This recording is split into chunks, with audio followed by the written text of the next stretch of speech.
Welcome to Season 2 of Sonic Subcultures. This season, Safa, Hachi, and I, Marc, Lajeunesse, look at 10 of our most formative records. Before we started a music and culture podcast, we just vibed with records we loved. In different ways, we became part of many different musical subcultures as we grew into the music lovers we are today. How do the Spice Girls, indie sleaze, and hardcore affect a person's musical journey? What kind of connections are there between these wildly different genres, and when you put them together, what kind of listener do they make? Stick with us on this season of Sonic Subcultures as we explore these questions through 10 formative albums. This is Arctic Monkeys AM. Growing up, I heard some gems playing around the house. My mom played classic French pop and soul. My dad had some rock and funk records. I won't deny that I had taste growing up, but when it came to me discovering music, something that felt current, that felt mine, I felt kind of stuck. Back then, my music taste was whatever the car radio decided to loop, so Ellie Goulding, Imagine Dragons, Taylor Swift, which was fine, I guess, but it just didn't feel like me. Then, fast forward a bit, I heard the guitar riff from Do I Wanna Know for the first time, and everything changed. That riff hooked me. It kind of rewired my brain. It made me realize music could feel a certain way, heavy, cool, dark, textured, sensual, and suddenly I wanted more of that. I was 13. I bought AM on a whim for a friend's birthday gift. It was 2015 and $20 could sustain a full day of fun. We had just spent the day shopping, talking about our French teacher we couldn't stand and giggling over which boys were the cutest in our grade. Your average middle school conversation. And at the end of the night, we stopped at our favorite record store and I offered to buy her a CD she wanted. She pulled out a list, the Holy Trinity Tumblr edition. The 1975, The Neighborhood, and Arctic Monkeys. She had the first two already, only AM was left. I recognized the cover, black background with that white, clean waveform. I hadn't heard a single song off of it, but she had. She knew what it meant. She was the Tumblr girl everybody wanted to be. Doc Martens, fishnets, perfect eyeliner, always looking sad in the coolest way. We took the album back to her house, and the second the CD started spinning, I was done for. We were supposed to be chatting, but I was so distracted. The bass line of Do I Wanna Know swallowed the room. Track after track, I drifted further into it, and by the end of the night, I was a full-on Arctic Monkey stan. AM wasn't just a gateway to a different genre of music. It opened the door to a world of musicians, sounds, visuals, and feelings I hadn't experienced before. It's not just nostalgia, but a lived experience. It affected me and was a blueprint for how a generation performed identity online.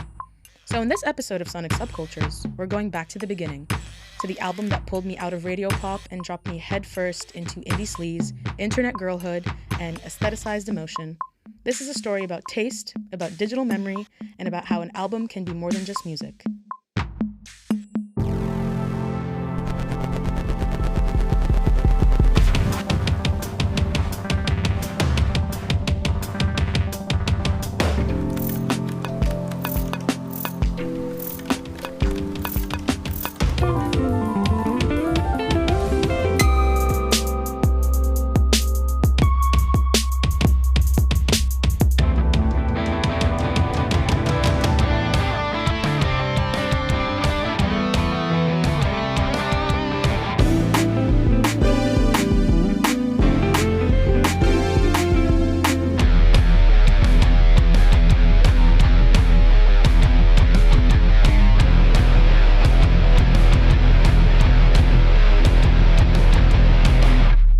Okay, so who are the Arctic Monkeys? Let's talk about the history before we get into the sound of the album about AM. So the Arctic Monkeys were formed in 2002, my birth year, so it was a gift from the universe, if you will, in High Green, Sheffield. So you've got Alex Turner, Matt Helders, Jamie Cook, and Andy Nicholson, who were the original four, which, fun fact, Matt is actually a self-taught drummer, and he said that he just picked up the instrument because it was all that was left, which I think is kind of impressive considering some of his skill sets on the older albums. So they came up through the Sheffield music scene, mostly playing pubs and gigs that they could get and afford. And during this time, they were recording at Sheffield's Yellow Arc Studios. They used to hand out like demos when they would play, just burning CDs and handing them out at shows to guarantee that people had their sound and could easily remember them or find them. And the cool thing is that their fans kind of took matters into their own hands and are one of the main reasons that they actually got as big as they did, because they started uploading those demos online. It was the early 2000s, so like MySpace era, and that, it really helped them blow up before their debut even dropped. I think one big we've made it, or like we're about to make it moment is at the 2005 set at the Leeds Festival. Despite not being on the main stage, the crowd was massive because of the online buzz that they had received. And they had just freshly dropped I Bet You Look Good on the Dance Floor, which fire track. Really recommend listening to, one of my favorites. Everyone like knew the lyrics and the energy was buzzing. Like it was great. The timing was perfect. The internet and the fans from further out were hungry, and the local fans were hyped from the Leeds Festival. So it was a good time to start pumping stuff out. Their debut album, Whatever People Say I Am, That's What I Am Not, that came out in 2006, shattered records by selling over 360,000 copies in 1 week, which is the fastest selling debut by a band in British history. The only person to beat that debut in the UK is Susan Boyle. So I just, I think it's an iconic battle personally. But yeah, the album itself was really gritty and observational, talking about nightlife and being young and awkward, garage rock, post-punk influences, all that fun stuff. Then came Favorite Worst Nightmare and Humbug. And here you could already start like hearing the US influence. Josh Ohm from Queens of the Stone Age actually helped produce Humbug. That's around the same time that you could start to see fans kind of complain and criticize the group's sound. Sure. So band evolution, like their sound evolution, was not necessarily something new, but this is the first time that we're kind of starting to see that they're receiving backlash for it. Yeah. But it didn't stop them, because by 2012, they had relocated to LA part-time, and that's when their like global rise really started. They got that like Hollywood makeover. Think like Princess Diaries, but it was sunglasses and leather jackets instead of contacts and straight hair perms. And that's what gave us AM on September 9th, 2013. The band blended British rock with American desert rock. This is what made them Tumblr core royalty. So we can get more into the sound, of course, but I was just curious if you had listened to them prior to this. Did you know anything about them? Did you listen to only AM or dive into their older stuff? Yeah, so this record was on in my home because my wife liked it. Taste. Yeah, like it didn't bother me. Ouch. But it wasn't one of those albums where I was like, yo, what is this? I'm not sure if she got into it right at 2013 or afterwards, because after listening to this record for this, the thing that this most revealed to me was that, oh, the reason rock and roll sounds like this from 2013 to like right up to like COVID is because of this record. I was walking in the mall on Saturday, so like 6 days ago. Okay. After listening to this record for this podcast in prep for it, and a riff came on, and I was like, oh, that's this song from this Arctic Monkeys record. But it wasn't. And also Knee Socks, that riff was taken by like this TikTok trend song. It's almost the exact same riff. It's very blatant. Portugal the Man just sounds like this era of Arctic Monkeys now. And there's a million things that sound like this. And so going back, listening to it was like, oh, this is so obviously the moment that everything started to be this. And the thing you're talking about, like the genre hopping, is like, this was just one stop on their journey.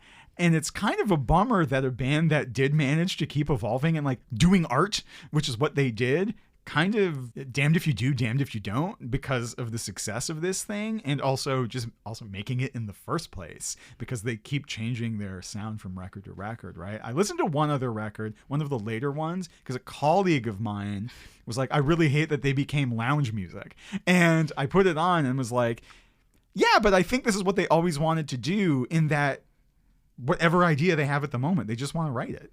We will 100% get into that. that. Do not worry. That they don't just want to make AM again and again, especially because without the intention to do so, AM became the sound of every fucking rock song after it came out. Still, you would think that that's a great thing, but I also think that has to be a huge pain point for them, because the oversaturation of a thing is just like, this is a long run for this to be the sound of rock. This came out in 2013. I would say it went pretty hard up until COVID, but still the Josh Homme production style of like you do the 2 vocal layers, you have falsetto layer lower in the background. Yeah, like even the band itself moved away from it. It all sounds like this. Yeah. Yeah. I guess I like when I'm prepping all these episodes, like I knew that I would start like taking everything personally because I don't see it from a producer side and I see it from such an identity side. And I'm like, no, like it's still such a good album and I would have liked AM 2, 3, 4, 5, 6. Oh, but that's not the question you asked me. No, I know. I did think it was good. Yeah, no, I know. I'm just thinking about it, but I feel like I would probably be tired of it after a while. I'm just seeing it so as what I was feeling when listening to it, but I think you're completely right. On my listens, I liked it. Yeah. Mm-hmm. But and we can talk about why when we get into the record. But we'll get into that. I have a section called like what AM gave, and okay. I feel like compared to the other albums, which I did listen to after, so it was kind of interesting. I didn't necessarily follow the chronological like order of release, but so I was still able to love both sides of it. Like AM still being one of my favorites, the other stuff being like harder and heavier. But this one felt very like slower, like a bit more groovy. There was also some hip hop influence. Like they said it themselves. Like Dr. Dre's 2001 album was like a heavy influence. Why'd You Only Call Me When You're High sounds exactly like every single track off that record. But like he admitted to it. To me, this album, they never really came out with the statement like saying that it was this concept. But I always saw it as like, you know, Alex Turner has turned into this like Hollywood sex god, like, you know, no more shaggy hair, pimply faces, and beat up Converse. We're talking like full greaser mode. Yeah. But he talks kind of about like the come down of like being big, or like how it's kind of hard to make like connections and to fall in love. And now you're all like drunk and high and like kind of in love with people who don't love you back, but you want to keep touring and being. I suppose that's a question I have for you, which is like, is he playing a character in the lyrical composition of this, or is it just himself in a mood? That's a great question. And I think that it depends on the fan you ask or like the listener. Sure. Because in the beginning, I would have loved to admit that I think it's a character. But then the deeper they got into it, when you like compare interviews, and I think that this is like the downfall of having it be like marketable and it's a curated image that like kind of haunts you digitally. People were like, oh my God, when did he become an asshole? Like it stopped being haha funny, like you put your hair in a coif or whatever. Yeah. And it's like, oh no, like you lost your acne, like you got the jawline and you know, you're a bit more buff. You got a couple American traditional tattoos and now you think you're hot shit. Yeah. Because after a while it was like, oh no. And maybe that's kind of how he like screwed himself over by being so deep into that lifestyle and that look and doing it well. That when he tried to jump out of it, it's like, no, you're like that mean guy who like was kind of rude to interviewers and would like be super nonchalant and like slur your words during interviews and stuff like that.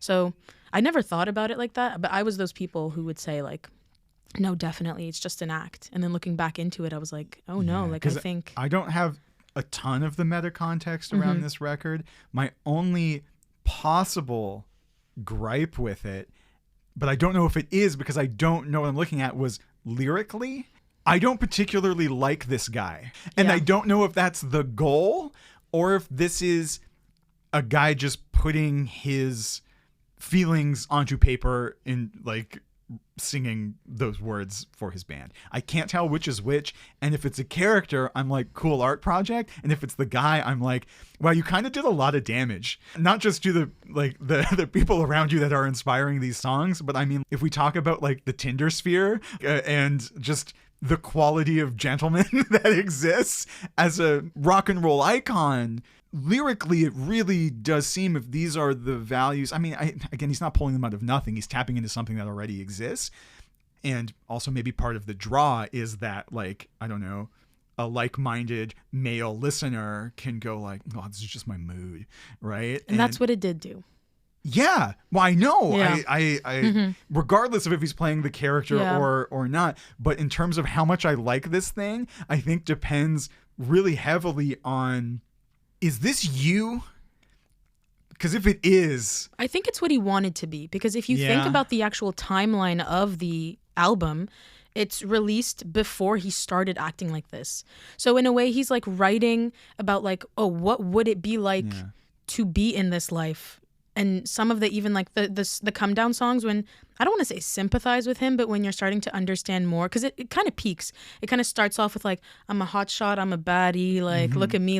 And then by the end it's like, oh, I'm kind of sad, and like, you know, I did all this messed up stuff and now I have no one and I miss the people who were there. Yeah. So if you look at it like that, it is like kind of the story of a guy who got big and then is now coming, like slowing down from that. Yeah. But it's weird because he wrote it before any of it happened.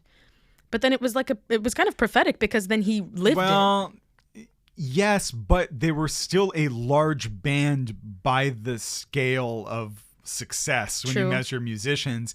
And as a former musician at a small scale, even at the smallest possible level of success, the scenarios he's painting, you can have 100% if you take them. Mm-hmm. And part of me is like, he's kind of critiquing the downsides of indulging in that fantasy. But also, if he used his early level of fame to kind of sleep around and be shitty and then feel bad that he's not connecting with people, even though he's not putting in the effort to make any of these relationships last himself, I'm kind of like, well, dude, like there's many examples in the past of how not to replicate this behavior and what this thing kind of does. But it's, I don't, that, yeah. So I mean, I'm of two minds about the record. One version, this is really neat. The other version is like, ugh, I don't really enjoy the perspective you're bringing for me on this thing. I also don't like this guy's perspective on his various non-starter relationships very much. I guess it's like British boy like cosplays American rock star, because if I think this is me also using the whole British people have rock stars too. No, I mean like I mean like USA type whatever it is, like using like OG ideas of what it has to be. No, of course, like think about all the bands that came out of the UK. I guess I'm thinking of it as like more of a character. I guess I've never had to think about it this deeply, but you know, he was like a serial monogamist. Like he was in like long-term relationships, and like he was like a poet. Like the side stuff he wrote like on his own, like as Alex Turner outside of Arctic Monkeys, like those were love songs, like beautiful metaphors and analogies, and like he was always like with people for like multiple years and stuff. So I guess I've never thought about it that way, but I guess it's a character. But he's got it, like you said, like you still have to pull from something. Yeah. And he was a good looking guy. Like I'm sure he had a couple of these, you know, moments happen IRL. Yeah. But the truth is always somewhere in the middle, right? Speaking of the truth, let's get into the album. The album. We could do track by track as we usually do. We can, but I have to do something before we do that. You have to give a review. I do. I'm jumping the gun. 2013 from Spectrum Pulse. The reviewer is Marc Grandin. For our Quebecois listeners, that is not the actor Marc Grandin, a different Marc Grandin. Everybody has specific sounds that they don't like. Nails on a chalkboard, the rasp of metal against rocks, the chipmunk voice effect, basically some sound that just sets your teeth on edge and just leaves you with a sour taste in your mouth. It's not often something you can help either. It's a gut instinct. It's a subconscious emotional reaction to something in the sound that just makes you feel queasy or just triggers that element of dispassionate loathing. And as a music critic, this impulse is absolutely infuriating because it often prevents me from being as objective as I'd like when evaluating the material. It basically prevents me from doing my job effectively, and given how hard I've strove to be professional, it really bothers me. And if we're going to talk about a band that leaps to the top of that list in my mind, the Arctic Monkeys would be that band. I know it's crazy. I can't explain it, no matter how hard I've tried. Something about this band, whether it's lead singer Alex Turner's vocals or songwriting, just gets on my nerves in ways I really can't comprehend. I'm going to try and intellectualize this instinctive reaction in some way. See if I can parse some of it out, because the more calculating and rational parts of my mind are telling me that I should like the Arctic Monkeys. The guitar work is catchy and interesting, for the most part. They're good songwriters, and hell, Alex Turner isn't that far from Billy Joe Armstrong in his vocal delivery. So where's this antipathy coming from? What is it about this band that alienates me so much? Well, if I were to hazard a guess, I'm thinking some of it comes from two factors, neither of which are all that fair to the Arctic Monkeys, at least in terms of judging their execution. The first is in the subject matter and the delivery. Alex Turner comes across as acerbic and bitter, and sour in both the songwriting and the delivery right out of the gate. Starting on that first album, Whatever People Say I Am, That's What I'm Not, And what strikes me as out of place is that the target of said anger seems to be the activity of going out and partying and having a good time. And sure, I get where said subject matter could easily be reinterpreted with a dark or sarcastic twist, but Alex Turner seems like the douchebag who stands morosely at the bar after you drag him out and then spends the rest of the night complaining, arguing with the bouncer, being a creep with girls, and blaming it all on you at the end of the night. It'd be like dragging Morrissey and Severus Snape to a nightclub. And sure, I'll give props to the Arctic Monkeys for executing that sort of song so well, but that sure as hell doesn't make it remotely pleasant. And then to paraphrase the rest, goes on to say the Arctic Monkeys are like Franz Ferdinand, doesn't like the direction they took the songwriting, and it continues with a negative review where it ends. I'll say this as someone who knows you could definitely be listening to worse. The Morrissey pull is crazy, but I kind of agreed with some of the stuff. Oh, there we go. Mark Ronda, I guess he does know his shit. Yeah. It was the whole like you drag it. Like he is the kind of guy who like reads at a bar. It's like you could have stayed home and like picked up your book, but you decided to be the guy where people are questioning why he's reading in a loud bar. Okay. Uh-oh. Not me agreeing. I'm like having like a moment of reflection and clarity in this episode. Well, I mean, let's get into it after that. So let's break it down. How correct is Mark Grondin here about the subject matter? I'm scared that he's really correct about a lot of it. Right. Well, more about the Alex Turner persona. But so we've got track 1, Do I Want to Know? Used to be one of my favorites, and then I think I've listened to it too much, and I think that they played it on a Ford commercial. So now I always think of like cars. Yeah, it's the same thing with Move Over with Spice Girls. It's a critical mass moment. What are you gonna? You can't come back from it. Again, not hearing this, it started and I'm like, yeah, this album's gonna be great. You have the Big Muff pedal right away, which is iconic sound, like Black Sabbath-esque, which is all through this record. Those bluesy Sabbath early metal riffs that don't sound like metal anymore in the way it's produced on here. Hell of an opener. I think it's great and really sets the tone for the way that 10 out of the 12 tracks sound, I think. Like you know what you're in for about 30 seconds into this. Like content wise, my note on what this song is about a man so imbued with toxic masculinity that he cannot just have a conversation with his person he admires, his crush, his F-buddy, and so remains paranoid about the state of their relationship and then develops a sense of self-loathing, ? It's always F-buddy / situationship because he loves talking about how it's the nighttime. Right. And then he has to take advantage of his drunkenness to say things he actually means. Right. Absolutely healthy. Yeah. And also the specific too busy being yours to fall for somebody new. But it's like, well, either date her or don't. That's what I'm saying. This is the specific thing I struggled with, which is just like, it's that Tinder bounty of riches mentality, which is like, is this good thing good enough? Just shut up. Just stop that. Just shut up. Just stop that. Make a commitment or be poly. Like, it's not hard. We have so many options in 2025 for living the life you want. Just reckon with yourself instead of being mopey about it. Anyway, track 2.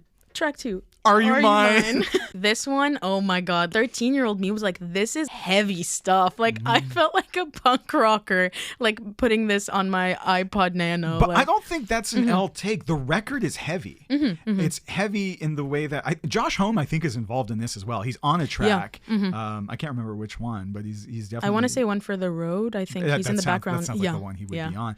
And like, I don't know if he's actively doing production on this for them, but like the sound is there, right? And Queens of the Stone Age has this very particular way of recording their records where you get very thick, heavy guitar sounds with clarity that is not often associated with like this level of rock and metal, right? Where usually you dial up the fuzz. They find the exact right middle where this is heavy as hell. It's also clean. That little guitar, wow, at the beginning. I remember I'd get the chills. But I mean, it's the same thing. It really does feel like a story, because now it's more of just like questioning if, like, does he want to know if she's with other people? Now it's questioning, like, are you mine? Like, do I have this possessive nature over you? And like, that's basically what he's saying. But what I found interesting about this one, and I found like a fun fact about it, which Alex himself said that his like singing style in this was kind of like similar to like a rapper's cadence. Like specifically Nicki Minaj like will do this thing And I think what's his name? Big Sean does this too. Well, you'll introduce like a topic they're rapping about.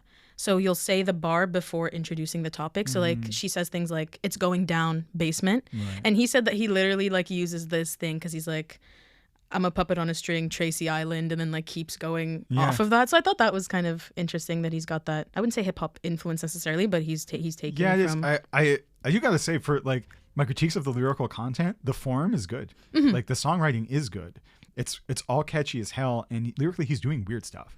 Oh my god, super weird. Yeah. And it doesn't help that his accent, it makes it really hard to understand what he's saying, at least to me. I felt it pretty clear as compared to, I guess the closest comparison that I have to make now that I know that Josh Homme is on these is the more recent Queens of the Stone Age records.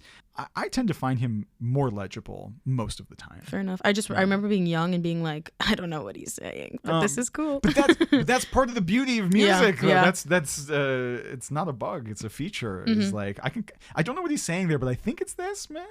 And that gets you closer to the version of the song that you want it to be, which was where I was at before I opened the lyric sheet. As that tends to happen. One for the road. Yeah, that's the one where Josh Homme is singing in it. You know, a final drink, either before tour, before a long journey, before parting ways. You know, there's no need to show me around, baby. I feel like I've been here before. Knowing people, not knowing people, like this weird relationship. I always go back to situationship just because it's the buzzword of like 2023 to 2020 today. And it really is just like he was the like situationship final boss. And it's interesting to see like these things like pan out today. Track 4, Arabella. This was the big single off this, right? Yeah, okay. There's like so many fan theories, which is kind of fun, about like who the song is actually about. Because he was dating a girl named Ariel Vandenberg at the time. But people would make like edits on YouTube. I remember watching like all of them. And it was the lyrics and comparing like the girls he was dating and being like, okay, who's smoking organic cigarettes? Who's got the cheetah print coat? Like it was just basically interesting parasocial relationships that we create when with, you're in the with social celebrities. media sphere of it. Yeah. See, part of me, I was trying to imagine the world where this didn't hit critical mass because it wasn't the expectation that it would when they wrote it. You know, they were kind of, this is just going to be another one of our records at the, 300,000 listeners or whatever it is that we had at this time before hitting the multi-millions. And for me, I was like, the meta theme of this song seems to be like a kind of, here it comes again, nostalgia for a kind of woman that doesn't exist anymore. It's like a fake idea from like the 1970s, because that's all the references he's making in this are about a particular aesthetic, and one that's actually exciting to this person that he's playing, right? or who actually is. It's a woman from a different time, as though he himself is from a different time, except that if he is from a different time, the time he is from is like Sterling Cooper, Draper Price, Mad Men. Like that's the woman he wants. It's like he's looking for the secretary in the office who's heralding the 70s more than he is like the modern woman. I put quotes around that. You can't see that on the podcast, but they were there. I can vouch for that. Yeah, but it's like he's going in reverse of like girls these days is kind of the attitude on this. Yeah. And what he wants is that intergalactic organic cigarette smoking space girly who's like, I don't know. The implication is like kind of demure and out there. Like that same kind of, have you watched Mad Men? No, so I'm going to spoil some of it. Don Draper divorces his wife and then marries his secretary. And it is that like break between the 60s and the 70s. I have this song, that image playing in reverse of a break from 2013 to 1970 and the thing he's craving and all the unfulfilled feelings he has with these situationships is that, well, what I'm really looking for is a 1970s woman. What I'm looking for is something that doesn't really exist. Exactly. Yeah. As though he belongs in that moment himself, but he's the epitome of 2013 indie sleaze, I guess you would call it. That's why it's working, yeah. Well, yeah. But I literally wrote, like, this is how the worst man ever would flirt with you. Like, they would use these, like, literally the horizon tries, but it's just not as kind on the eyes. Like, oh my God, shut up. Yeah. The more I'm going through this, I'm like, damn, I hate this guy. Oh, the other thing about Arabella is that it's just like the War Pigs riff from Black Sabbath. Literally. Which I'm sure other people have caught before. He even said, like, yeah, Black Sabbath. He's like, Dr. Dre and Black Sabbath were the inspiration, like, were the but sound. You can hear that. It makes perfect sense. But yeah, track 5, I Want It All. This one doesn't really stand out to me, so my only notes are like Mr. Hollywood, a song about wanting it all. Yeah, my only notes on this song were No, like, yeah.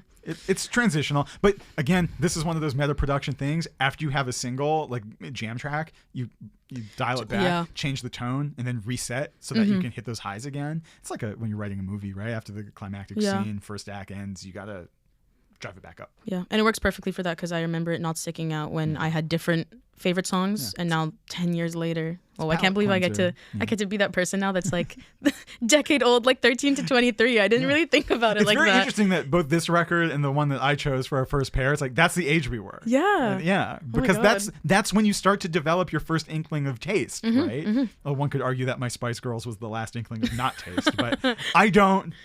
They slay. Number one party anthem? The Elton John track? Yeah. James Dean look, liquor in the system, lustfully looking for a woman in a nightclub. Sunglasses indoors. Like, unfortunately, don't wear your sunglasses at night. Yeah, like your review guy was right. Like, I don't know. Like the girl, this goes back. I write here too. Like the girl is smoking inside. She knows everyone. She's got this thing that he can't quite put his finger on. She is not like other girls. That's like right. He has this. He's always chasing this thing that doesn't really exist. Whether it be love that he like is putting on a pedestal, the woman, like it's the Tinder career, sphere. the Tinder sphere. Yeah. No one is perfect. This is not choice. This is not a healthy approach to viewing other people as something that's supposed to mesh into your perfect idea of a person. This is not healthy. And you know what I think the issue is that I have is that at the end it doesn't resolve in any way, like negatively or positively. It's just like it will continue, which is maybe more true to life, but it's not a nice story for an album. But anyway, we will continue. We got Mad Sounds, track 7. Dance track. I like this one. My only notes are ooh la la la. That's all I wrote. Yeah. And then you've got Fireside. I remember this one like being the song I would always skip. Like I just always thought it was so boring. I don't know why. And now I think it's one of my favorite ones. Yeah, like I quite liked it.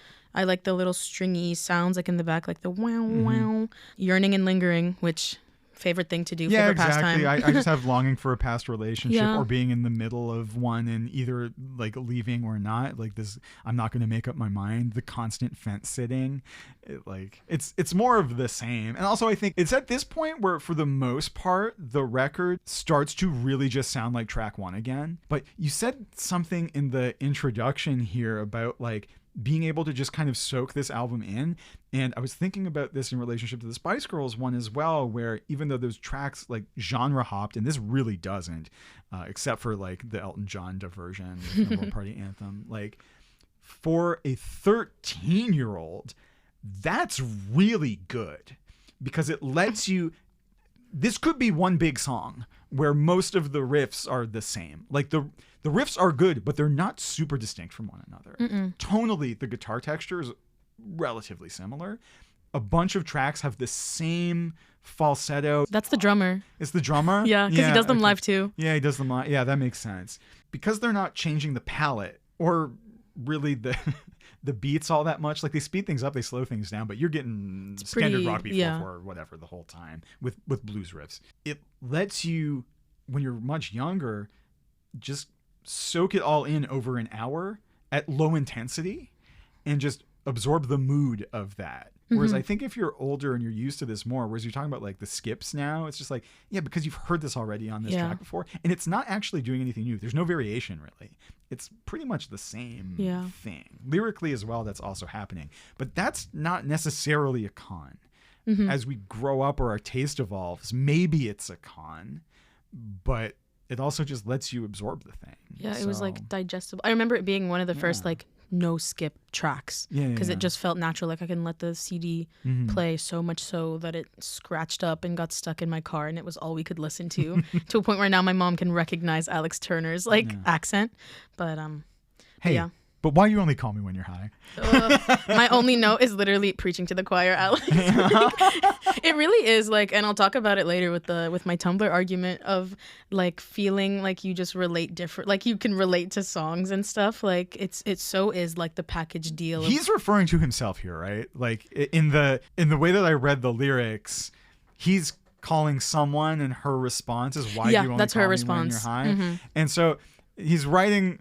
Again, it's that the Deftones around the first self-awareness part, but no indication of change. Yeah, not introspective enough. Yeah, exactly. And just like, I Yeah. don't know. In the music video, he literally like, now thinking back at it, the music video is exactly the review kind of what he said, because he's at a bar and he's like with his homies, like having a good time, and he's like looking all sad, and he like Irish goodbyes. Irish goodbye. Well, he Irish goodbyes, and then he like texts the girl, and he's like looking in the mirror, and everything's starting to like get all like loopy because he's high, drunk, whatnot. And then him seeing that text is when the, you know, the beat starts. So super cool. Oh no, he is an asshole. Well, skipping back to the track list, we've got a couple more. Track 10, Snap Out of It. Snap out of it, man. Yeah, that's what I want to say. Yeah, snap out of it. Snap dude. out of it, yeah. The crazy thing is that he is saying it to the girl now that she has found a lover. Now that she actually found someone who wanted to commit to her. No, but this is the crazy thing of this. So the snap out of it isn't for himself. It's that the girl who has moved on. My description of this is, so former lover moves on, and this selfish fuck, referring to our vocalist here, is like, but I'm right here, brackets, so I can call you when I'm high. How do you not want this? Ugh. You're hypnotized. I'm so much better than this new guy you're with. Look at all the evidence that I have. Meanwhile, it's this list of him being mopey Terrible. and shitty in all the other songs. And Right? he's not even promising forever to her, by the way. He's not saying leave him so that we could have what you guys have. Yeah. It's just leave him, like him being like, forever isn't for everyone, it's forever for you. Like, you're not the kind of girl to settle down. And that pissed me off. We got ourselves a stable artist. Yeah. But then we got knee sucks. Yeah. The Yeah. I mean, he mentions it again. You know, now that I'm thinking about it, it really is like the storytelling aspect, because the lyric of the chorus, when the zeros line up on the 24-hour clock, when you know who's calling, even though the number is blocked. So coulda, shoulda, woulda. Like, that's will he, won't he.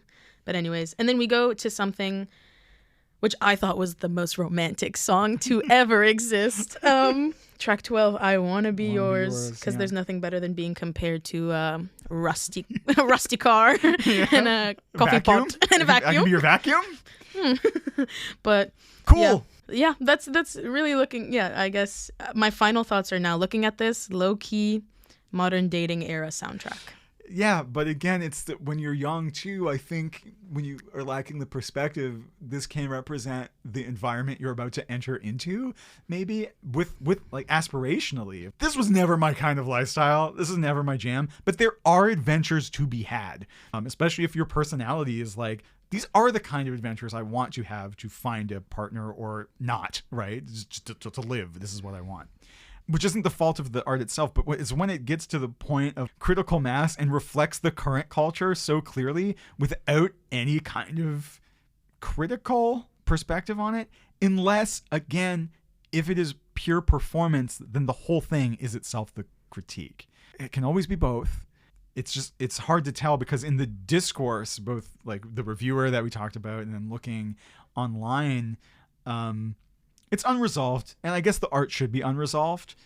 It's just that's the question we're left with here. And I guess to think about how we ourselves feel about what has been presented to us, which banger record, copied too many times. Yeah. And lyrically, it paints a sad picture of the earth. Representation of how we're dealing with life and stuff. Well, I feel like too, you bring up a really good point of like it kind of becomes. No, you didn't say idealized, but I guess when I was younger and the people I was surrounding myself with and the social media and stuff, it's what might happen. And I feel like it's still kind of present now, but it really boomed around this time, like struggle love and this idea of like beauty and suffering. And like it is actually super fun and cool to have a really shitty like ex-boyfriend who won't leave you alone. Like, and we see this trickle in like media today, which I don't know, it just goes with everything. Like the sound was so much more than the album. And I think that's why, looking at it from a critical lens now, when I'm separating the look, the person, the lyrics, the sound, I'm able to be like, damn, this guy's an asshole. Like, what a piece of shit kind of thing. Because I don't know, like you can't talk about AM, or at least I can't talk about AM without talking about Tumblr. Like, you know, you got the soft grunge, sad girl phases, like curating your identity through lyrics, playlists, and photo filters. Like, for so many of us, like Tumblr wasn't just an app. It was where we figured ourselves out. My blog was my diary. My music taste felt like my personality. And it was like a cultural landmark, like a digital coming of age. Yeah, of course. In a way where it was everything. It was like wearing black and dark lipstick. And I think I was kind of like a little fugly kid who kind of projected this idea of like, this is what I could be when I'm older. Yeah, yeah. So I don't know. Well, it's really similar in Yeah. the episode that we just did with Spice Girls and why these records actually work really well together, both because of the kind of vapid content and the similar structure of the thing, but also like where we were. So I was on the playground with the Spice Girls, with all the meet and greet, with all the different kids in my school, relating to Spice Girls in a different way, because that's what we had. We didn't have the internet to the same degree. That's not where we figured out who we were. This is a very similar polarizing / uniting thing for this segment of the culture, which is smaller, but no less intense when you're a part of it. Yeah. I think even like, I think of like the album cover itself, like the black background with the white waveform, like that becoming a cultural symbol. Like I have the CD still. It's like kind of hidden, but whenever I see it, I like shudder a bit. Like I just think about like it represents so much more. And I think that it being simple adds more like of a je ne sais quoi to that, because I found a study. So scholar Robert J. Belton, in his article titled Album Covers as Supplementary Narratives in Multimodal Popular Music Analyses. Wow, good source. And he holds the same belief as me that the album covers can be like semiotic objects that carry meaning. So he says album covers can add a multimodal association to music that requires time to process. And maybe I'm going too deep into like communication theory class notes and I'm maybe just deeping it. So correct me if I'm wrong, but I saw the album kind of as like a floating signifier, which to those listening who don't know, it's like a symbol that has like no fixed meaning and can easily absorb different meanings from whatever people project onto it. And AM's covers literally said nothing and showed nothing, and yet it came to represent everything. Like people would have that like waveform as their, what's the term? It's like the banner on Tumblr. And it really just absorbed the vibes and the values of the era. And I think that like that Tumblr era was weirdly aesthetic and emotionally heavy, especially for like a 13-year-old girl now looking back at it. There was like you grew up in a heavy time. It was rough. It was really rough. But I guess like I was like, my life doesn't suck that bad. Like people would post like their like eye bags from being tired, and I'm like, I have a student council meeting. I cannot stay up late. Like it's not worth it. I'll just quote the Substack essay title, not necessarily anything from the Substack essay, but it says like living vicariously through Tumblr and music in the mid 2010s, like cigarettes, the best part was just the idea of it. And I think that really does a good job at kind of summing it up. I mean, maybe a good place to get us out here is like, that kind of just sums up listening to music to begin with for many people. For me, it's different because I'm looking for structure and different production things and the way things are performed and played. But a lot of the times you take this record, you take the Spice Girls record, how many of those millions of Spice Girls fans gave Spice World a play through entirely? And if they did, how many times? That's not really the way we're looking at the thing. What happens is the idea of the thing becomes condensed in one song that gets played over and over and over again as a representative thing of all the things that group comes to represent. And you get to take the idea of it and smoke it the way you want, right? Smoke it the way you want. That's music, man. That's what we do. I think too, like to go back a bit on the whole like the downfall of the Arctic Monkeys, I think that also because of how prevalent that vibe was, and that's what got them popular. Like when the band became like that iconic and that tied to one era, it can be really hard to break out of it, and we did talk about it. But I feel like AM was so big and so easily marketable that it became their reference point, even for going back and kind of moving forward. Yeah. Another study titled Selling Out, Musicians' Autonomy and Compromise in the Digital Age, Kleinmeyer and Powers. And it looks at how artists today are navigating the tension between creative freedom and commercial success, where you feel like you have to compromise in one area to maintain independence in another. No, this is a normal thing, and it's always been there for musicians. Always, yeah. You can't really avoid it because, like, just structurally, if you look at how a musician exists, unless you begin as an independently wealthy musician, which is a lot of the people who succeed to begin with, because you need a lot of startup money to support the time to create, right?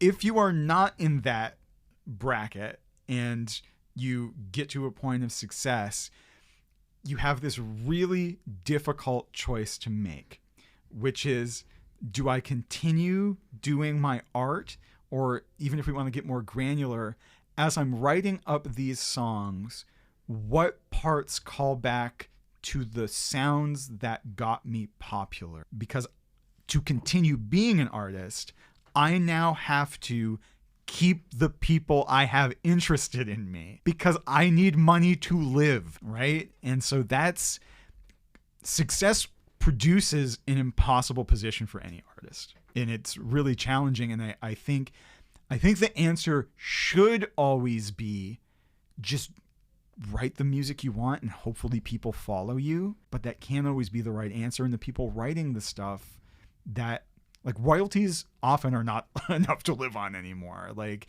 you can't have like the one hit wonder or the one album success and expect that, especially if you're in a band full of like 4 or 5 people, that you're going to be fine. I mean, putting your song in a Toyota commercial helps you get there, but it's not a guarantee anymore. Like it's not the old label days, right? Yeah. But even thinking of like one of the next bands we're going to cover on this, like Metallica, for example, the Black Album is this weird pivot moment, not unlike for the Arctic Monkeys, where they have a before, they have an after. Many people do not respond well to the after, have nostalgia for the before. Guilty. And that middle record has this, it's a victim of its own success. Yeah. In that it's just like, well, now this is the generic sound. Did the Black Album did sufficient work in changing the sound of heavy metal for 10 years in the way that this did for rock, and you can never live it down. And anything you do after that, which is Metallica's records after that, were these very odd country inflected things, if you're listening to it from the perspective of a heavy metal fan,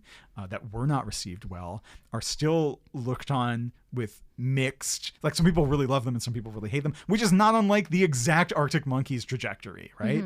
And it's because this is just the artist's trajectory. It's what happens. There's no winning. Exactly. Really none. But even the band having like kind of, I wouldn't even say love-hate relationship. I'd say a hate-hate relationship, because I saw them, I want to say 2 years ago, and I remember that was like, oh my God, I get to see like the band that I love. And I knew that it was mostly for like Tranquility Base Hotel and Casino and the car. And he does this thing, and people have memed it. Maybe we're just laughing through the pain. I know that I am. But he does this thing where anytime he sings something off of AM, he will completely change the sound of it. And not in a live like rendition way. You can't sing along with him if you tried. Right. If you're listening and you're curious about this, and I will show you later, look up Alex Turner like live after 2020, any song from AM, and he'll straight up like stop playing the instruments and just sing. And when you sing with him, he like switches it so you can't follow along with the lyrics. And I was sitting there like, haha, this is funny, but I can say that I saw a person that I loved, but I was just so like, I paid too much for these tickets. Let me have I Wanna Be Yours, please. But yeah, I don't know. I do think that's a bit of a slap in the face, because it's like not your fault you succeeded and people resonated with the thing you did. And that people hated your sci-fi lounge album. To be spiteful towards your fans for being, that is a perspective I will never appreciate.